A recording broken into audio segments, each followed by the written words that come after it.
Pak Bupati yang diwakili Kapolres.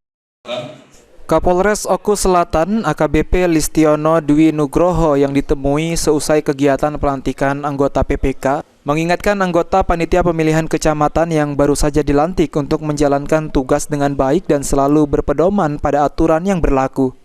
Mengingat panitia pemilihan kecamatan memiliki peranan yang sangat penting dalam kelancaran pelaksanaan pilkada mendatang, Kapolres Oku Selatan juga mengingatkan anggota panitia pemilihan kecamatan dan KPU Oku Selatan untuk menjaga netralitas dalam penyelenggaraan pemilihan kepala daerah November 2024 mendatang. Untuk perekrutan calon anggota panitia pemilihan kecamatan, pihak kepolisian telah berkoordinasi dengan KPU dan Bawaslu Oku Selatan. Terima kasih dapat kami jelaskan, kemarin kami sudah koordinasi dengan pihak KPU dan juga Bawaslu juga. Pada dasarnya pelaksanaan rekrutan ini sudah dilaksanakan sesuai dengan tahapan dan SOP yang sudah berlaku.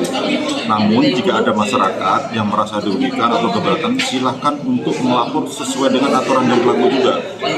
Dengan barang buktinya apa, saksinya apa, sehingga semua proses juga diatur sesuai dengan peraturan yang berlaku. Saya kira itu yang penting.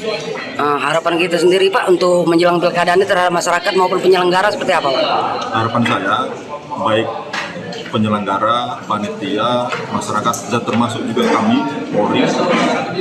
Untuk penyelenggara dan panitia dan juga Polri diharapkan semua harus netral. Sri Fitriana, PAL TV.